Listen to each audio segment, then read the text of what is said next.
بسم اللہ الرحمن الرحیم۔ سورہ بقرہ کے 11ویں رکوع کا لفظی ترجمہ اور گرامر چل رہی تھی، تو وہ میں آدھا رکوع ہوا تھا، آدھا باقی ہے، تو وہ میں اس کا لفظی ترجمہ اور مختصر گرامر جو رکوع باقی تھا وہ بیان کرتا ہوں۔ اس کے بعد انشاءاللہ اس 11ویں رکوع کی، رکوع نمبر 11 کی انشاءاللہ تفسیر بیان ہوگی۔ بئس ما اشتروا بہ انفسہم، بئس کہتے ہیں کتنا ہی برا ہے۔ بئس عربی میں کیا کہتے ہیں، یعنی ایک تعجب کا صیغہ ہے۔ بئس اور بئس ما ایک ہی مطلب ہے۔ جیسے عربی میں ایک لفظ کہتا ہے نعمہ، کیا ہی خوب بندہ ہے بھائی، نعم الرجل، کیا بندہ ہے، تو بالکل اس کی اپوزٹ ہے بئس، بئس ما الرجل یا بئس الرجل، کتنا ہی گندا آدمی ہے، کتنا ہی برا ہے۔ تو یہ جب تعجب ہوتا ہے نا کسی کی برائی کو دیکھ کر، تو اس وقت یہ لفظ استعمال کیا جاتا ہے۔ تو اللہ کو تو ظاہر تعجب نہیں ہوتا، تو مراد یہ ہے کہ یہ بہت ہی بری چیز ہے، اتنی بری کہ قابل تعجب ہے۔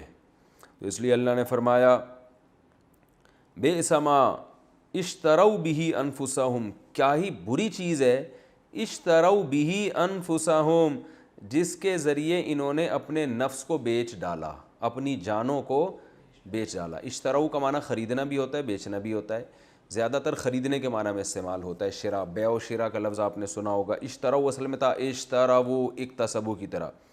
بہت ہی بری ہے وہ چیز، بھی، جس چیز کے ذریعے انہوں نے اپنے آپ کو بیچ ڈالا۔ کیا مطلب، ان کو اللہ نے موقع دیا تھا اچھے کام کرنے کا، ایمان لانے کا، مگر دنیا کے چند ٹکوں کے بدلے میں انہوں نے اپنے آپ کو بیچ ڈالا، اپنے آپ کو گویا اپنا سودا کر ڈالا انہوں نے۔ وہ کیا ہے جس کے ذریعے اپنے آپ کو بیچ ڈالا انہوں نے، وہ کون سے برے اعمال ہیں جو اختیار کر کے انہوں نے اپنے آپ کو اپنا نقصان کر دیا؟ وہ اعمال کیا ہیں؟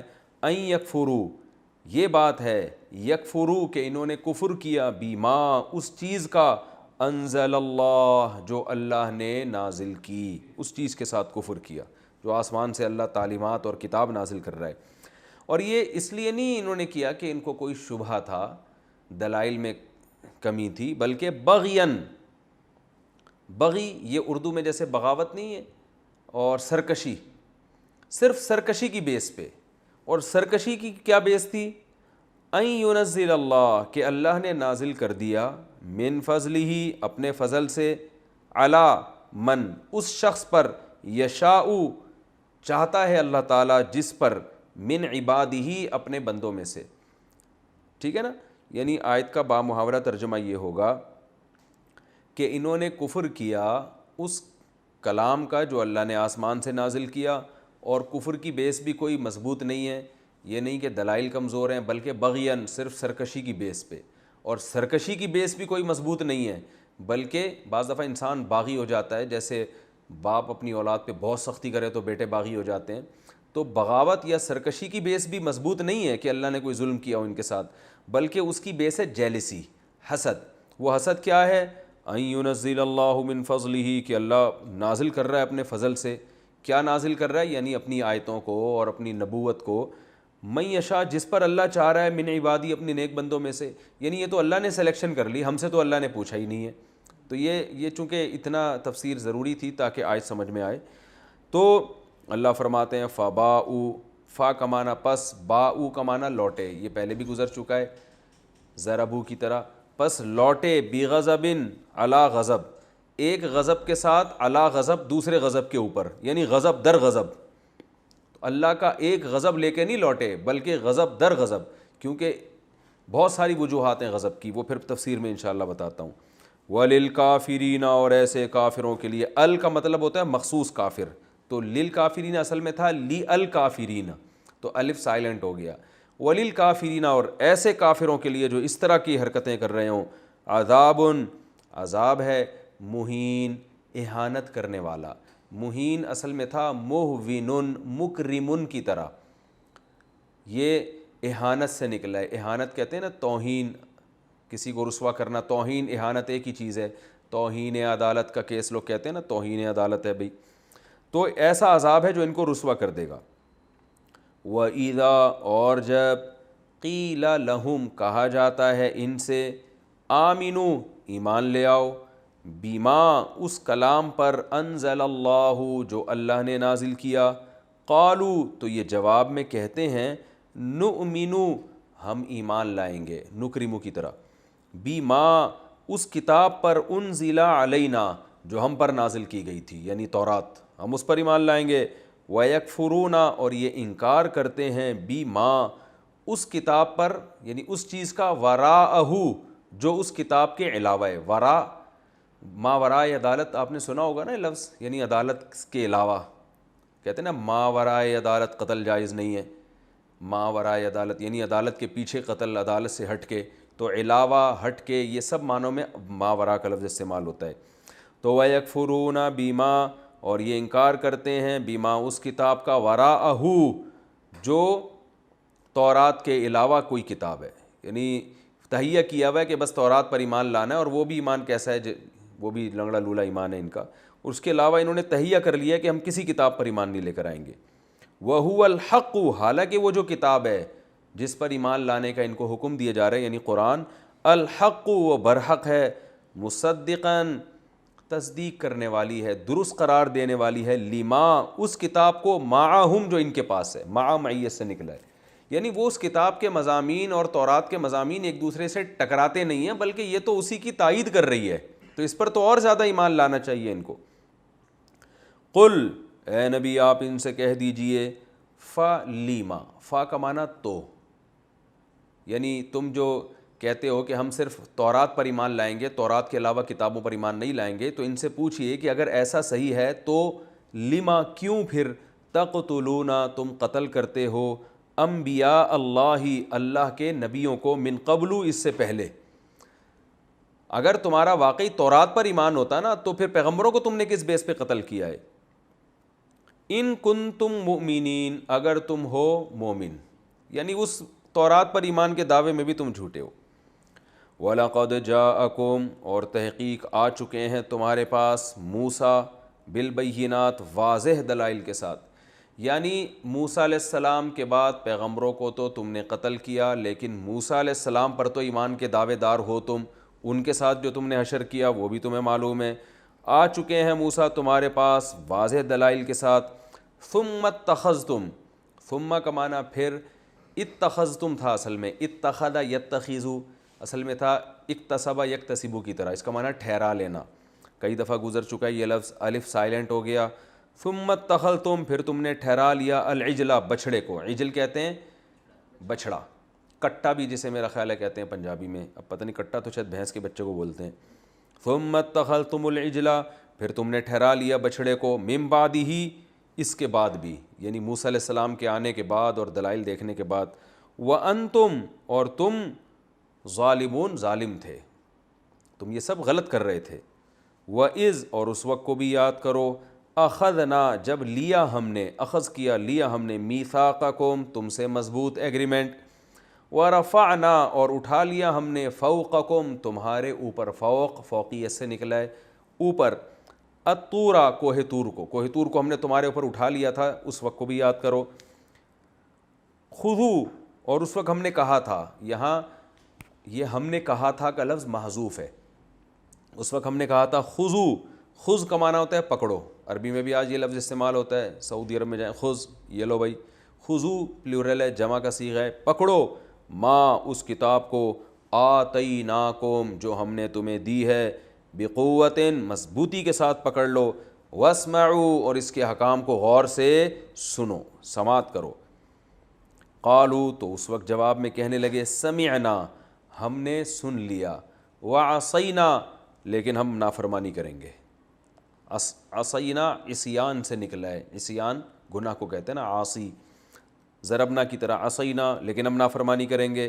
واشربوا اشربا یشربو اشرابن، اس کا معنی ہوتا ہے پلانا، شراب سے نکلا ہے نا، مشروب، مشروب کوئی بھی پینے کی چیز، میں کئی دفعہ بتا چکا ہوں اردو میں شراب کو شراب کہتے ہیں، لیکن عربی میں شراب کو شراب نہیں، خمر کہا جاتا ہے، تو عربی میں جو شراب ہے نا وہ مشروب کو کہا جاتا ہے۔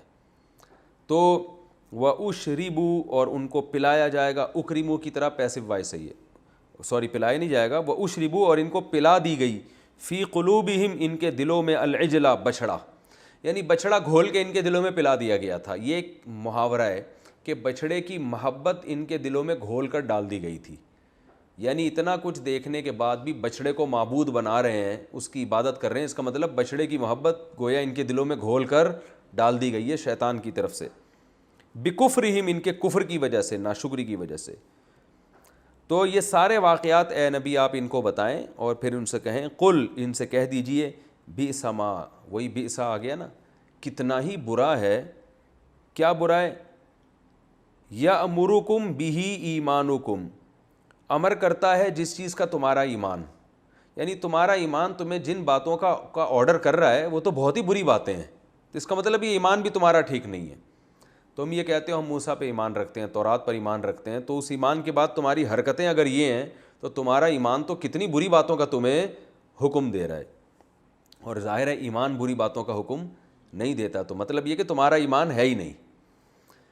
ان کنتم مومنین، اگر تم واقعی مومن ہو، قل، اے نبی آپ ان سے کہہ دیجئے، ان کانت، اگر ہے، لکم، تمہارے لیے، الدار الآخرہ، آخرت کا گھر، دار گھر کو کہتے ہیں، آخرت کا گھر اگر تمہارے لیے، تم یہ سمجھتے ہو کہ ہم ہی جنت میں جائیں گے، عند اللہ، اللہ کے نزدیک، خالصتاً، خالص، جیسے یہودی کہتے تھے بس ہم ہی جنتی ہیں باقی تو سارے جہنم میں جائیں گے، خالص تمہارے لیے اگر یہ آخرت کا گھر ہے، من دون الناس، لوگوں کو چھوڑ کر، خالص یعنی لوگوں سے ہٹ کے خالص تمہارے لیے ہے، فتمنوا الموت، تو موت کی تمنا کرو۔ تمنو تمنا سے نکلا ہے، اردو میں بھی استعمال ہوتا ہے نا، تو اصل میں تھا تمنیو، تکلفو، آرڈر کا صیغہ، یتکلفو میں جب یا کو ہٹائیں گے تو تکلف امر بنے گا، جمع بنے گی تکلفو، تو تتمنا اصل میں تھا یتتمنیو، یتصرفو کی طرح، تتصرفو کی طرح، تو شروع میں تا ہٹا دو، تمنیو بن گیا، تو پھر اس کو پڑھا جاتا ہے تمنو۔ فتمنوا الموت، تو موت کی تمنا کرو، ان کنتم صادقین، اگر تم سچے ہو۔ آگے اللہ فرماتے ہیں وَلَن يَتَمَنَّوْهُ، ہرگز، لن جب شروع میں لگتا ہے اس کا مطلب ہرگز یہ کام نہیں ہوگا، لن یضربا، ہرگز نہیں ہوگا، تو لن يَتَمَنَّوْهُ، ہو سے مراد موت ہے، یہ ہرگز موت کی تمنا نہیں کریں گے، کیوں نہیں کریں گے، بیما، ان اعمال کی وجہ سے، قدمت ایدیہم، جو ان کے ہاتھوں نے آگے بھیجے ہیں، قدم یقدم کا معنی آگے بھیجنا، ایدی ہاتھ کو، جو اعمال ان کے ہاتھ بھیج چکے ہیں نا آگے آخرت کے لیے، ان کو بھی پتہ ہے وہ کبھی موت کی تمنا نہیں کریں گے۔ واللہ علیم، اللہ جانتا ہے، بالظالمین، ایسے ظالموں کو، ال لگا ہوا ہے نا شروع میں، ال تو خاص ظالم مراد وہ جن کا تذکرہ چل رہا ہے، اللہ ایسے ظالموں کو خوب جانتا ہے۔ آگے اللہ نے فرمایا وَلَتَجِدَنَّ، واو کا معنی اور، لام تاکید کے لیے، تجیدن اصل میں تھا تجیدو، اور تجیدو اصل میں تھا توجیدو، تضربو کی طرح، تضربو مارتا ہے یا مارے گا، توجیدو پاتا ہے یا پائے گا، تو ایک آدمی، موجود سے نکلا ہے نا، موجود پانا کسی چیز کو، اور نون تاکید کا لگ گیا آخر میں، تجیدن، تاکید پیدا ہو گئی، تم ضرور پاؤ گے، اور لام لگ گیا اور تاکید، تو اس کا مطلب ہوگا لتجیدن، آپ ضرور بالضرور پاؤ گے، ہم، ان یہودیوں کو، احرص الناس، لوگوں میں سب سے زیادہ حریص، احرص کمپیریٹیو ڈگری ہے، ازربو کی طرح، ازربو دوسرے کے مقابلے میں زیادہ مارنے والا، اتنی ڈیٹیل سے سمجھا رہا ہوں، اگر پھر بھی سمجھ میں نہیں آئے گا نا تو پھر بہت مشکل ہے آپ لوگ کا سمجھنا۔ احرص الناس، احرص حرص سے نکلا ہے، ازربو دوسرے کے مقابلے میں زیادہ مارنے والا، احرصو دوسرے کے مقابلے میں زیادہ حریص، تو احرص الناس لوگوں کے مقابلے میں سب سے زیادہ حریص، یہ مطلب ہوگا، صحیح ہے نا، لوگوں میں سب سے زیادہ حریص، علی حیات، حیات پر، آپ ان کو پائیں گے لوگوں میں زندگی پر سب سے زیادہ حریص، حرص لالچ کو کہتے ہیں، یعنی زندہ رہنے کی سب سے زیادہ لالچ آپ کو اگر کسی میں نظر آئے گی تو کس میں نظر آئے گی، ان یہودیوں میں نظر آئے گی آپ کو۔ وَمِنَ الَّذِينَ أَشْرَكُوا، عام لوگوں سے بھی زیادہ، وَمِنَ الَّذِينَ، اور ان لوگوں سے بھی زیادہ، أَشْرَكُوا جو شرک کرتے ہیں، یعنی مشرکین مکہ، جن کا کوئی سرے سے مذہب ہی نہیں ہے، حالانکہ وہ تو آسمانی مذہب کے حامل نہیں ہیں نا، وہ تو ان سے بڑے مجرم ہیں، لیکن پھر بھی ان کے دل میں زندگی کی اتنی لالچ نہیں ہے، عام کافروں کے دل میں جو کسی کتاب کو مانتے ہی نہیں ہیں، یہ کتاب کو ماننے کے باوجود بھی ان کو زندہ رہنے کا شوق سب سے زیادہ ہے۔ کتنا شوق ہے آگے اللہ نے اس کو بھی بیان کر دیا، یا ودو، ودادا یوددو، ذرا فتح یفتح ضرب یضرب کی طرح. یوددو کو پڑھا جاتا ہے یودو, یہ محبت سے نکلے, بہت زیادہ محبت. جیسے قرآن میں آتا ہے وَهُوَ الْغَفُورُ الْوَدُودُ, اللہ غفور بھی ہے اور بہت زیادہ محبت. حدیث میں آتا ہے تزوج الودود, ایسی عورت سے نکاح کرو جو بہت زیادہ محبت کرے. الولود, بہت زیادہ ولادت کرے, نسل بڑھائے تمہاری, محبت بھی کرے. تو ودود یہاں سے نکلا. یودو, یہ چاہتے ہیں. احدہم, ان میں سے ہر ایک. احد کا معنی ایک, ہم کا معنی ان میں سے ہر ایک کی چاہت کیا ہے؟ لو کا معنی اصل میں تو اگر ہوتا ہے, لیکن بعض دفعہ یہ کاش کے معنی میں بھی آتا ہے. جیسے ہم کہتے ہیں نا اگر یہ ہو جائے تو کتنا اچھا ہوگا, تو یہ تو لفظ تو ہم اف استعمال کر رہے ہیں یا اگر استعمال کر رہے ہیں, لیکن یہاں تمنا کا معنی پیدا ہو رہا ہے. اگر یہ ہو جائے تو یار, اگر میرے پاس 3 کروڑ روپے آ جائیں, لوگ کہہ رہے ہوتے ہیں نا تو میں یہ کروں گا, تو اگر سے مراد ہوتا ہے کاش ایسا ہو جائے. تو یہاں بھی کاش کے معنی میں کہ ان میں سے ہر ایک کی تمنا ہے. لو یعمرو, کہ کاش یعمرو, ان کو عمر دی جائے. عمرا یعمرو, عمر سے بھی نکلا ہے. اس کا معنی تعمیر بھی ہوتا ہے اور عمر دینا بھی ہوتا ہے, صحیح ہے نا. یسبحو کی طرح پیسو وائس ہے. لو یعمرو, کہ ان کو عمر دی جائے. الف سنتن, الف ہزار کو کہتے ہیں, سنہ سال کو کہتے ہیں. کہتے ہیں نا سن 1945, یہ سن کا لفظ سنا ہے نا, تو یہ وہی سن ہے جس کو عربی میں سنہ کہا گیا یہاں پہ. لو یعمرو الف سنتن, کہ کاش ان کی عمر دے دی جائے 1000 سال.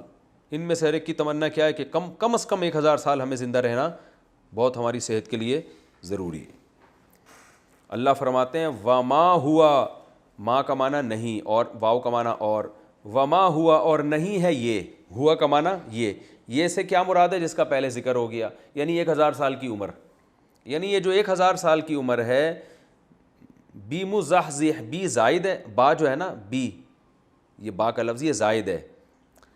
مزحزح یہ مکرم کی طرح آپ سمجھ لیں, اس میں فاعل ہے. اس کا معنی ہوتا ہے دور کر دینا. جیسے قرآن میں آتا ہے فمن زحزح عن النار, جو نار سے دور کر دیا گیا. زحزح وادخل الجنۃ, اور جنت میں داخل کر دیا گیا. فقد فاز, وہ کامیاب ہو گیا. تو زحزح, مزحزح, دور کرنے والا. تو اللہ فرماتے ہیں وما ہوا بمزحزحہ, اور یہ جو 1000 سال کی عمر ہے نا, یہ ان کو دور کرنے والی نہیں ہے. ہی کا معنی یہ بندہ, یہ 1000 سال کی عمر ان کو دور کرنے والی نہیں ہے. من العذاب, عذاب سے, سمجھ رہے ہو. این یعمر, آگے اسی کے کو ریپیٹ کیا ہے, یعنی یہ بات یعمر کہ ان کی عمر بڑھا دی جائے. یعنی یہ 1000 سال کی عمر ان کو اللہ کے عذاب سے نہیں بچا سکتی. یعنی یہ بات این یعمر کہ ان کی عمر میں اضافہ کر دیا جائے. تو اگر یہ 1000 سال زندہ بھی رہ لیں تو پھر بھی ان کو خوش ہونے کی ضرورت نہیں ہے. جانا پھر بھی کہاں ہے؟ جہنم کی آگ میں جانا ہے. واللہ بصیر, اور اللہ دیکھ رہا ہے, بما, ان اعمال کو, یعملون, جو عمل یہ کر رہے ہیں. یہ 11ویں رکوع کا میں نے آپ کے سامنے لفظی ترجمہ بھی بیان کر دیا. یہ رکوع کافی لمبا ہے اور مختصر گرامر بھی بیان کر دی. اب اس کی مختصر تفسیر. مختصر تفسیر اس لیے کہ ہمارا اصل ہدف قرآن کی آیتوں کو سمجھنا ہے. بہت ورنہ قرآن پہ تفسیریں تو پھر آپ 6 مہینے بھی ایک آیت پہ گزارے جا سکتے ہیں. اب آپ دیکھو نا میرا سورہ قلم میں جو تفسیر چل رہی ہے وہ میرا خیال ہے ایک آیت ہے جو 3 مہینے ہو گئے, اس سے ہم آگے نہیں بڑھ پا رہے. تو ہمارا مقصد اس درس میں صرف قرآن کو سمجھنا ہے کہ جب آپ نماز میں یا ویسے تلاوت کریں تو قرآن کا خاکہ آپ کی سمجھ میں آئے, قرآن کہہ کیا رہا ہے ہم سے. یعنی بیسک جو تفسیر ہے بس اسی کو میں فوکس کر رہا ہوں. اللہ تعالیٰ نے ان آیتوں میں, اس رکوع میں ہمیں بتایا کہ میں نے بار بار بتایا تھا ان آیت کا اصل منظر کیا ہے کہ یہودی اہل کتاب تھے, ایمان نہیں لاتے تھے, تو صحابہ کو اس سے بہت تکلیف ہوتی تھی کہ یہ پڑھے لکھے لوگ ہیں, تورات میں اللہ نے نشانیاں بیان کی ہیں, تو ان کو ایمان لانا چاہیے. اس کی میں ایک ایسی مثال دیتا ہوں کہ آج اگر حضرت عیسیٰ علیہ السلام نازل ہو جائیں تو حضرت عیسیٰ علیہ السلام کے نزول پر ایمان مسلمانوں کا ہے نا, اور بخاری مسلم کی صحیح حدیثیں ہیں, قرآن میں بھی ہے کہ وہ آسمانوں پہ ہیں, اور ان کی علامتیں بھی ہیں کہ کہاں نازل ہوں گے, اور ان نازل ہونے سے پہلے کیا کیا واقعات دنیا میں رونما ہوں گے, امام مہدی آ چکے ہوں گے. تو یہ سب چیزیں تو مسلمانوں کو پتہ ہے نا. اب حضرت عیسیٰ علیہ السلام نازل ہوں اور وہ یہ دعویٰ کریں کہ میں عیسیٰ ابن مریم ہوں, اور عیسائی اور یہودی وہ سب سے پہلے, یا جو ہندو ہیں یا دوسرے لوگ ہیں, وہ ان کے معجزات دیکھنا شروع کر دیں, تو وہ سب سے پہلے وہ حضرت عیسیٰ سے پوچھیں گے کہ آپ کے سچے ہونے کی کیا علامت ہے. حضرت عیسیٰ کیا فرمائیں گے, بھائی جو مسلمانوں کے نبی ہیں انہوں نے مجھے پہلے میری بشارتیں دے دی تھیں. تو ساری دنیا پھر مسلمانوں کی طرف دیکھے گی نا کہ یہ ایمان لاتے ہیں کہ نہیں لے کر آتے. اگر یہی ایمان نہیں لے کر آ رہے, یہ ان کتابوں کو چھپا دیں, ان حدیثوں کو چھپا دیں, تو پھر نتیجہ کیا نکلے گا کہ یہ حضرت عیسیٰ پر ایمان لانے کی راہ میں رکاوٹ بن جائیں گے سب سے بڑی. یہ ان حدیثوں کو اگر چھپا دیں اور ان آیتوں کو اور ان نشانیوں کو چھپا دیں, تو اس سے حضرت عیسیٰ علیہ السلام کو کس قدر تکلیف ہوگی. یہ میں ایک مثال دے رہا ہوں, حقیقت میں ایسا ہوگا نہیں. جب نازل ہوں گے تو حدیث میں پتہ چلتا ہے کہ یہ امت ان پر ایمان لائے گی, ان کو تسلیم کرے گی. لیکن اگر نہ کرے تو پھر کتنی تکلیف ہوگی نا. وہ بار بار مطالبہ کریں گے, بھائی تمہاری بخاری میں, تمہاری مسلم میں میری علامتیں لکھی ہیں تو لوگوں کو بتاؤ نا. تو یہی حال رسول اللہ صلی اللہ علیہ وسلم کے ساتھ یہودیوں نے کیا. سب سے زیادہ نبی صلی اللہ علیہ وسلم کی علامتیں تو حضرت عیسیٰ نے, حضرت موسیٰ نے بیان کی ہیں تورات میں اور انجیل میں. تو ایمان نہیں لے کر آتے تو مسلمانوں کو تکلیف ہوتی. تو اللہ نے فرمایا کہ آپ غم نہ کریں, ان کی حرکتیں پہلے سے ہی ایسی ہیں. صحیح ہے نا. یہ ان کی حرکت, انہوں نے اپنے پیغمبروں کو نہیں معاف کیا, اور یہ اتنے ڈھیٹ ہیں, یہ تو انتظار میں لگے ہوئے تھے کہ کوئی کتاب آئے. تو جو ایسے ڈھیٹ لوگ ہوتے ہیں وہ اگر گواہی آپ کے حق میں نہ دیں تو پھر ان سے غمزدہ انسان کو نہیں ہونا چاہیے. ہاں یہودی میں بہت سے ایمان بھی لے کر آئے اور قرآن نے ان کی تعریف بھی کی ہے, اور عیسائیوں میں تو بہت زیادہ لے کر آئے. تو یہیں سے اس کا اللہ نے تذکرہ کیا, وَلَقَدْ آتَيْنَا مُوسَى الْكِتَابَ, تحقیق ہم نے موسیٰ کو بھی کتاب دی, وَقَفَّيْنَا مِن بَعْدِهِ بِالرُّسُلِ, اور ان کے بعد پے در پہ بہت سارے پیغمبروں کو ہم لے کر آئے. وَآتَيْنَا عِيسَى ابْنَ مَرْيَمَ الْبَيِّنَاتِ, اور بالآخر آخر میں کون آئے بنی اسرائیل میں؟ عیسیٰ ابن مریم, واضح دلائل کے ساتھ. وَأَيَّدْنَاهُ بِرُوحِ الْقُدُسِ, اور مقدس روح یعنی جبریل کے ذریعے ہم نے ان کو طاقت بھی دی. یعنی پیغمبر بھی طاقتور, ان کی دعوت بھی طاقتور, ان کا مشن بھی زبردست, اور مشن کو غالب کرنے کے لیے تمام اختیارات بھی اللہ نے ان کو دیے. اس کے باوجود اللہ فرماتے ہیں یہودیوں کی حرکتیں دیکھو, جو اس وقت موجود تھے ان کی حرکتیں کیا تھیں. روح القدس سے کیسے اللہ نے تقویت دی کہ جبریل علیہ السلام آپ کے ہر وقت ساتھ رہا کرتے تھے, اور دل میں آپ کو یہودیوں کی جو اس وقت آپ کا انکار کر رہے تھے نا, اس سے جو آپ کو غم ہوتا تھا تو آپ کو تسلی دیتے تھے, آپ کی تائید کرتے تھے, آپ کی حفاظت بھی انہوں نے کی. جب یہودیوں نے اپنے خیال کے مطابق آپ کو سولی پہ لٹکایا تو حضرت جبریل فرشتوں کے ساتھ آپ کو اوپر لے گئے. تو اس سے یہ بھی پتہ چلتا ہے کہ اللہ تعالیٰ فرشتوں کے ذریعے بھی انسان کو قوت دیتے ہیں, اور علماء نے اس سے استدلال کیا ہے. اور قرآن و سنت سے یہ بھی پتہ چلتا ہے کہ بعض دفعہ اچھی بات انسان کرتا ہے تو حضرت جبریل کی طرف سے دل میں الہام بھی ہوتا ہے. بعض باتیں علماء کی ہوتی ہیں نا, کہتے ہیں یار یہ تو ایسی باتیں کر رہے ہیں کہ جس طرف عام آدمی کا دماغ نہیں جاتا, یہ تو وہبی ہیں, اللہ کی طرف سے ہبہ ہے, یہ تو الہامی ہے. تو ایسا ہوتا ہے بعض دفعہ. جیسے حضرت حسان ابن ثابت رضی اللہ تعالی عنہ جب شاعری کرتے نا نبی کی شان میں, تو آپ صلی اللہ علیہ وسلم فرماتے پڑھو وہ جبریل معک, جبریل تمہارے ساتھ ہیں. یعنی تم دل میں جو ہے نا تمہارے مضامین کون ڈالے گا؟ جبریل ڈالیں گے تمہارے. تو ایسے ایسے تبھی ان کی شاعری دیکھو نا کیسی خوبصورت شاعری ہے حضرت حسان ابن ثابت کی. وہ کیا ہے, بڑے زبردست اشعار ہیں ان کے. وَأَحْسَنُ مِنْكَ لَمْ تَرَ عَيْنِي قَطُّ وَأَجْمَلُ مِنْكَ لَمْ تَلِدِ النِّسَاءُ خُلِقْتَ مُبَرَّأً مِنْ كُلِّ عَيْبٍ كَأَنَّكَ قَدْ خُلِقْتَ كَمَا تَشَاءُ. کیسے لگے بندے الفاظ ہیں کہ آپ سے زیادہ حسین میری آنکھ نے کبھی نہیں دیکھا, اور آپ سے زیادہ جمیل کسی ماں نے کبھی جنا نہیں ہے. اگر وہ الٹا کرتے, شاعر تو اتنے الفاظ کا خیال نہیں کرتے, اگر وہ اس کلام کو یوں کر دیتے کہ آپ سے زیادہ حسین کسی ماں نے جنا نہیں ہے, تو یہ کلام غلط ہو جاتا. اس لیے کہ دنیا میں سب سے زیادہ حسن یوسف علیہ السلام کو ملا ہے. تو سوال پیدا ہوتا ہے, کیونکہ حدیث میں آتا ہے کہ اکیلا آدھا حسن اللہ نے یوسف علیہ السلام کو دیا ہے.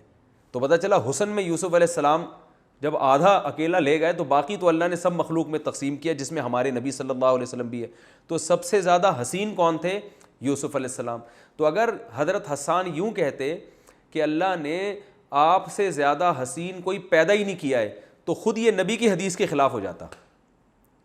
تو ان کے الفاظ کیا ہیں؟ احسن منک لم تر عینی قط, آپ سے زیادہ حسین میری آنکھ نے نہیں دیکھا. لیکن جہاں جمال کی بات آئی تو جمال حسن سے اوپر کی چیز ہوتی ہے. اجمل منک لم تلد النساء، آپ سے زیادہ جمال کسی عورت نے پیدا کیا ہی نہیں ہے. یہ بالکل ٹھیک ہے، حسن میں سب سے آگے حضرت یوسف تھے، مگر جمال سب سے زیادہ رسول اللہ صلی اللہ علیہ وسلم کا تھا. حسن اور جمال میں کیا فرق ہے میں بیانات میں بتا چکا ہوں کئی بار. اور خلقت مبرأ من کل عیب، آپ کو پیدا کیا گیا ہے ہر عیب سے پاک، یعنی وہ عیب جو انسانوں میں عیب سمجھے جاتے ہیں. اور ایسا بہترین اللہ نے آپ کو بنایا ہے کأنک قد خلقت کما تشاء، گویا کہ ایسا لگتا ہے آپ کو دیکھ کے کہ آپ کو ایسے بنایا گیا ہے جیسے آپ نے چاہا. یعنی گویا اللہ نے آپ سے پوچھ کے آپ کو بنایا ہے کہ آپ کی آنکھیں کیسی بنائی جائیں، آپ کے بال کیسے بنائے جائیں. تو آپ خود سوچو کہ اگر کسی سے پوچھ کے اس کو بنایا جائے تو وہ کتنا حسین بنے گا نا. اور تخلیق میں صرف باڈی شامل نہیں ہے، اوصاف بھی. اب مجھ سے اگر اللہ مجھے پوچھ کے بناتے کہ بتا تو کنجوس بننا چاہتا ہے یا سخی، تو میں کیا کہتا؟ سخی. اللہ پوچھتے کتنی سخاوت ڈالوں، تو میں اللہ سے کیا کہتا ہے؟ اللہ ساری دنیا کی جتنی سخاوت ہے نا وہ سب ایک پلڑے میں اور اس کے برابر میرے اندر ڈال دے سخاوت. تو سارے اچھے اچھے اخلاق اپنی مرضی سے ڈلواتے نا. تو ایسا ہے نہیں کہ اللہ نے نبی کو نبی کی مرضی سے بنایا ہے، ایسا ہے نہیں، بلکہ اللہ نے اپنی مرضی سے بنایا ہے. تبھی حضرت حسان یہ نہیں کہہ رہے کہ حقیقت میں اللہ نے آپ سے پوچھ کے بنایا ہے. وہ کہہ رہے ہیں آپ کو دیکھ کے لگتا ایسا ہے، لگتا ایسا ہے، حقیقت تو نہیں ہے لیکن لگتا ایسا ہے. گویا اللہ نے آپ کو ایسا بنایا جیسا آپ نے چاہا. گویا آپ سے پوچھ کے تو یہ بتاؤ یہ وہابی کلام ہے یا نہیں ہے؟ یعنی انسانی دماغ ایسے خوبصورت شاعری کی طرف کہاں، اور الفاظ بھی کتنے آسان ہیں اس کے. تو علماء کے بیانات میں بعض دفعہ ایسی پوائنٹ کی باتیں آ جاتی ہیں کہ انسانی عقل حیران ہو جاتی ہے. تو وَأَيَّدْنَاهُ بِرُوحِ الْقُدُسِ، ہم نے عیسیٰ کو روح قدس یعنی جبریل کے ذریعے طاقت بھی بخشی.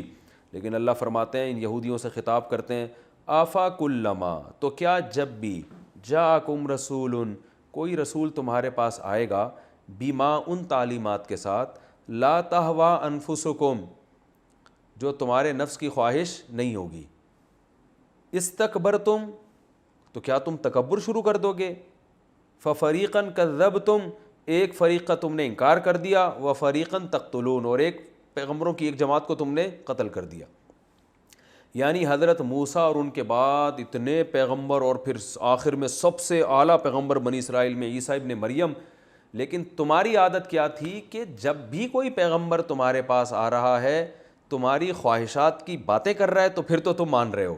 جہاں تمہاری خواہشات سے اس کی تعلیمات پیغمبر کی ٹکرا رہی ہیں، تم نے ان کا انکار کرنا شروع کر دیا.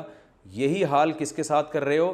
محمد صلی اللہ علیہ وسلم کے ساتھ. کیونکہ وہ جو تعلیم دے رہے ہیں وہ تمہاری خواہشات کے خلاف ہیں. ان میں سب سے بڑی خواہش تمہاری کیا ہے؟ کہ سرداری،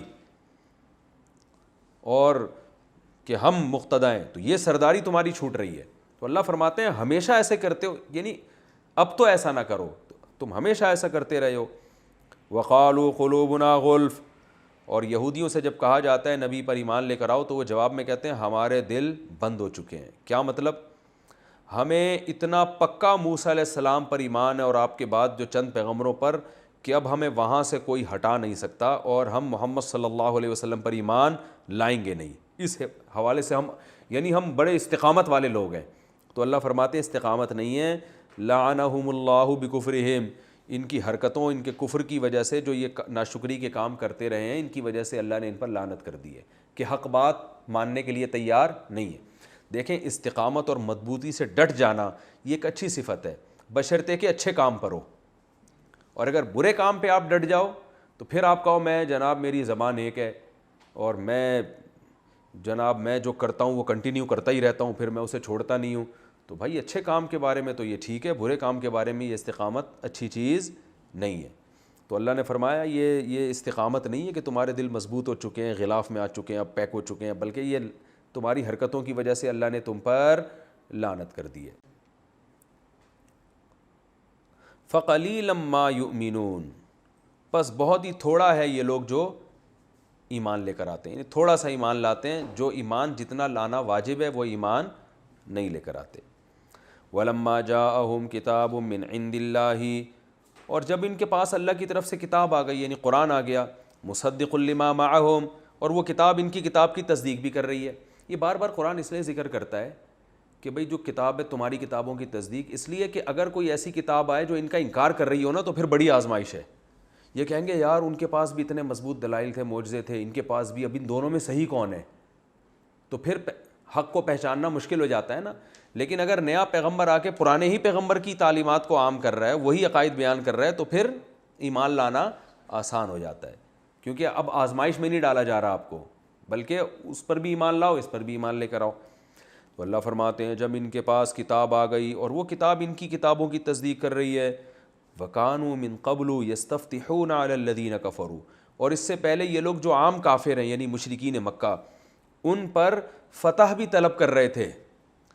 یعنی یہ انتظار میں تھے کہ آخری نبی آئے گا تو ہم اس کا ساتھ دیں گے, تو ان کے ذریعے ہمیں فتح ملے گی مشرکین مکہ پر, اور مکہ میں, مدینہ میں, ہر جگہ اور دنیا میں ہماری حکومت قائم ہوگی.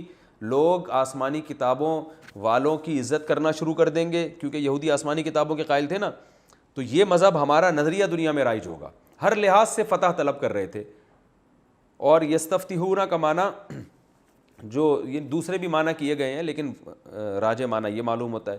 فلما جاءہم, استفتاح کا معنی فتح طلب کرنا, اور فلما جاءہم ما عرفوا, پس جب آ گئی ان کے پاس وہ کتاب, وہ کتاب عرفوا جسے یہ خوب اچھی طرح پہچانتے ہیں. عرفان کا معنی پہچاننا, خوب پہچانتے ہیں کہ اللہ کی کتاب ہے. کفروا بہ, تو انہوں نے اس کا انکار کرنا شروع کر دیا. کیوں انکار کرنا شروع کر دیا؟ اس لیے کہ ان کو اندازہ ہوا کہ یار اگر ہمیں نبی کا ساتھ دیں گے تو دنیا پہ غلبہ تو حاصل ہوگا, لیکن اس کے لیے پہلے اپنی چودراہٹ بھی چھوڑنی پڑے گی, ٹھیک ہے نا. تو فی الحال اپنی چودراہٹ چھوڑنے کے لیے تیار نہیں تھے. پہلے تو کہا کرتے تھے, جیسے آج ہم حضرت عیسیٰ کا انتظار کر رہے ہیں نا کہ حضرت عیسیٰ آئیں گے تو ان کی میت میں جہاد ہوگا, پوری دنیا پر حکومت ہوگی, تو ہم تو انتظار کر رہے ہیں. لیکن جب حضرت عیسیٰ آئیں گے تو جو قوم کے بڑے بڑے چودھری ہوں گے نا, جن کی خلافت جا رہی ہوگی, ان کو سب سے زیادہ, ان میں جو 2 نمبر ہوں گے ان کو سب سے زیادہ تکلیف ہوگی کہ یار ان کے آنے کے بعد ہماری تو کوئی ویلیو رہی نہیں ہے. سمجھ رہے ہیں نا, کوئی بڑا جب آتا ہے تو چھوٹے کی تھوڑی ویلیو ہوتی ہے. فلعنۃ اللہ علی الکافرین, اللہ فرماتے ہیں ایسے کافروں پر لعنت جو کم بخت انتظار میں تھے کہ پیغمبر آئے اور کتاب آئے اور ہم یہ اور ہم یوں اور یہ ایسے ہو جائیں گے. مشرکین کو فخر سے کہا کرتے تھے کہ تم ابھی صبر کرو, بس ایک پیغمبر آنے والا ہے. تو جب آ گیا تو پھر اس کا وہ مشرکین ایمان لے کر آ رہے ہیں اور یہ ایمان نہیں لے کر آ رہے. بئس ما اشتروا بہ انفسہم, اللہ فرماتے ہیں بہت بری چیز ہے جس کے ذریعے انہوں نے اپنے نفسوں کو بیچ ڈالا. کیا بری چیز ہے جس کے ذریعے بیچ ڈالا؟ کفر کیا اس کتاب کا جو اللہ نے نازل کی. اور کفر کی بیس کیا ہے؟ سرکشی, بغاوت. اور بغاوت کی بیس کیا ہے؟ ان ینزل اللہ من فضلہ علی من یشاء, کہ پیغمبر تو ہم میں سے آنا چاہیے تھا, ہم سردار ہیں, ہم پڑھے لکھے, یہ امی لوگوں میں سے پیغمبر کیوں آ گئے جو یتیم ہیں, جن کے پاس پیسے نہیں ہیں, غریب ہیں. تو اللہ نے اپنا فضل جس پہ چاہا نازل کیا, اس سے ان کو کیا ہو رہی ہے؟ تکلیف ہو رہی ہے. فباؤوا بغضب علی غضب, پس یہ غضب در غضب لے کے لوٹے. ایک غضب تو اس بات کا کہ انہوں نے کفر کیا, انکار کیا. دوسرا غضب اس بات کا کہ انکار کی بیس کیا تھی؟ سرکشی. تیسرا غضب, سرکشی کی بیس بھی کوئی مضبوط نہیں ہے بلکہ جیلسی. تو غضب در غضب کا مطلب 2 غضب نہیں ہے بلکہ بہت سارے. بعض دفعہ عربی میں ایک چیز کو 2 دفعہ بیان کیا جاتا ہے, یہ نہیں بتانے کے لیے کہ 2 دفعہ, بلکہ یہ بتانے کے لیے کہ بہت دفعہ. وَلِلْكَافِرِينَ عَذَابٌ مُّهِينٌ, اور ایسے کافروں کے لیے ذلت والا عذاب ہے. دیکھو قرآن میں جو آتا ہے نا, دردناک عذاب, ذلت والا عذاب, بڑا عذاب, اس میں بھی کوئی حکمت ہوتی ہے کہ ورڈنگ چینج کیوں ہو رہی ہے. یہاں ذلت والا عذاب اس لیے کہ یہاں یہ جیلسی کی وجہ سے ایمان نہیں لے کر آ رہے, اور جیلسی کیا کہ ان کی عزت زیادہ ہماری کم. تو اللہ فرماتے ہیں تمہیں جو عذاب ملے گا وہ ہوگا ہی تمہیں ذلیل کرنے کے لیے. تو جس عزت کی وجہ سے تم نبی صلی اللہ علیہ وسلم کا انکار کر رہے ہو نا, وہی عزت جب جہنم میں جاؤ گے تو وہ کیا ہو جائے گی؟ ختم ہو جائے گی. تو وہ صرف تکلیف دہ عذاب نہیں ہے بلکہ رسوا کرنے والا بھی عذاب ہے. تو مہین کا لفظ یہاں اس لیے لے کر آئے ہیں. قرآن کے جو بلاغت بہت ہے, قرآن میں ایک ایک لفظ جو آیا ہے نا وہ کوئی نہ کوئی اس کے پیچھے وجہ ہوتی ہے. وَإِذَا قِيلَ لَهُمْ, اور جب ان سے کہا جاتا ہے ایمان لاؤ جو کتاب اللہ نے نازل کی ہے, تو بجائے اس کے کہ کہیں کہ بھائی ہم ایمان اس لیے نہیں لے کر آتے کہ ہم تو ہیں ہی نہیں مومن, ہم تو آسمانی کتابوں کو سرے سے مانتے ہی نہیں. جیسے ایتھیس یا گمراہ آدمی کیا کہے گا, بھائی ہم تو یہ سلسلے کو مانتے ہی نہیں ہیں, تو لوگ پھر اس کو عزت ہی نہیں دیتے. لیکن ان میں دنیا سے محبت اتنی ہے کہ یہ اپنا مومن ہونا، مومن کا جو لفظ ہے وہ بھی نہیں دور کرنا چاہتے اپنے آپ سے، بلکہ چاہتے ہیں کہ ہمیں لوگ کیا کہیں، پیغمبروں پر ایمان والے لوگ، تورات کو ماننے والے، موسیٰ کلیم اللہ کو ماننے والے. تو یہ لفظ اور یہ لقب بھی اپنے سے ہٹانا نہیں چاہتے، انکار بھی کر رہے ہیں سچے پیغمبر کا، اور چاہتے ہیں کہ جیسے ہم کہتے ہیں نا پیڑے کھانے کا، فری میں پیڑے کھانے کا شوق، کہ کفر بھی کر رہے ہیں لیکن لیبل کیا چاہتے ہیں، ایمان کا لیبل لگا رہے. تو ان آیتوں میں اللہ نے ان کے ایمان کی حقیقت بیان کی ہے کہ ایمان کا لیبل جو تم نے لگایا ہوا ہے یہ بھی صرف فارمیلٹی پوری کی ہوئی ہے، ورنہ جن پیغمبروں پر تم ایمان کا دعویٰ کرتے ہو حقیقت میں ان پر بھی تمہارا ایمان نہیں. اللہ نے فرمایا جب ان سے کہا جاتا ہے کہ ایمان لاؤ اس کتاب پر جو اللہ نے نازل کی، تو کہتے ہیں ہم پہلے ایمان لا چکے ہیں، بھائی آپ ہمیں ایمان کی دعوت نہ دیں، ہم پہلے سے مومن ہیں، جو اللہ نے ہم پر کتابیں نازل کی ہیں ان پر ایمان لائے ہیں، لیکن ساتھ ساتھ اس کتاب کے علاوہ کا انکار کر رہے ہیں، حالانکہ وہ بھی برحق ہے، مصدقا لما معہم، اور ان کی کتابوں کی تصدیق بھی کر رہی ہے. تو آگے اللہ نے ان سے فرمایا کہ اے نبی آپ ان سے کہہ دیجئے کہ اگر تم واقعی مومن ہو، تورات اور انجیل پر ایمان رکھتے رہے ہو، فَلِمَ تَقْتُلُونَ أَنْبِيَاءَ اللَّهِ مِنْ قَبْلُ، تمہاری تاریخ کی کتابیں بتاتی ہیں کہ تم نے پیغمبروں کو قتل کیا ہے. تو جو مومن ہوتا ہے وہ پیغمبر کو تھوڑی قتل کرتا ہے. اور پھر اللہ نے دوبارہ انہی برائیوں کو، ان کی برائیوں کو بیان کیا کہ تم نے بچڑے کی بھی عبادت کی اور تورات پہ تم گواہ بنے. 70 آدمی گئے تھے نا، گواہ بن کے آئے تھے، جب دیکھا کہ اس میں احکام مشکل ہیں تو اپنی قوم کو گواہی دینے لگے کہ ہم نے جو تورات دیکھی تھی نا اس میں اللہ میاں نے یہ بھی ہم سے کہا تھا کہ جو آسان احکام ہو ان پر عمل کر لینا، مشکل کیا کر دینا، چھوڑ دینا. تو اس پہ اللہ نے کوہ طور اٹھا کے ان کے اوپر کر دیا کہ یہ گر جائے گا، مر جاؤ گے یہاں پہ سارے. تو پھر فوراً کہا کہ اچھا نہیں اللہ ہم ایمان لے کر آ رہے ہیں، ٹھیک ہے نا. تو اللہ فرماتے ہیں جب ایمان والے تھے تو اس وقت تمہاری یہ حرکتیں تھیں. تو پہلے بھی ان آیتوں کا بیان کیا لیکن وہ کسی اور پیرائے میں، کسی اور مقصد کے تحت. اب جو بیان کیا جا رہا ہے وہ اس حیثیت سے ان آیتوں کو بیان کیا جا رہا ہے کہ تم اپنے ایمان کے دعوے میں سچے نہیں ہو.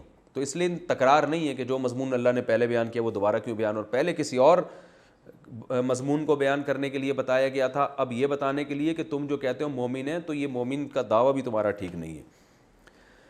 اللہ نے فرمایا جب تمہارے پاس موسیٰ علیہ السلام واضح دلائل لے کر آئے، وہ واضح دلائل کیا تھے؟ لاٹھی کو سانپ بنانا، سمندر کا 2 ٹکڑے ہو جانا، اتنے واضح تم نے دیکھے، فرعون کا غرق ہو جانا، سب کچھ ہونے کے بعد بھی تم نے کیا کیا؟ جیسے ہی موسیٰ کوہ طور پہ گئے ہیں تو ان کے بعد تم نے بچڑے کو معبود بنا لیا. وَأَنْتُمْ ظَالِمُونَ، اور تم بڑے ظالم تھے. اور اس وقت کو بھی یاد کرو جب ہم نے تم سے معاہدہ کیا کہ تورات پر ایمان لے کر آؤ گے، لیکن نہیں لے کر آئے اور کہنے لگے آسان پر عمل کریں گے، مشکل کو چھوڑ دیں گے. تو ہم نے کوہ طور کو تمہارے اوپر اٹھا لیا اور ہم نے کہا خذوا ما آتیناکم بقوہ، پکڑو اس کو مضبوطی کے ساتھ اور سنو جو کچھ اس میں لکھا ہوا ہے. قالوا، تو کہنے لگے سمعنا وعصینا، ہم نے سن لیا مگر ہم مانیں گے نہیں.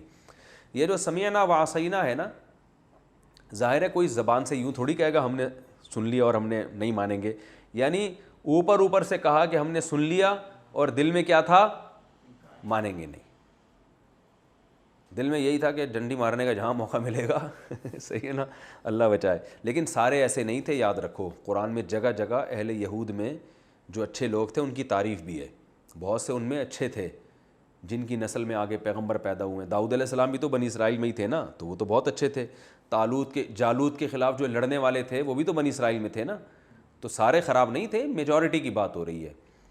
تو اللہ فرماتے ہیں کہ مان لیا لیکن عمل سے کیا ثابت کیا؟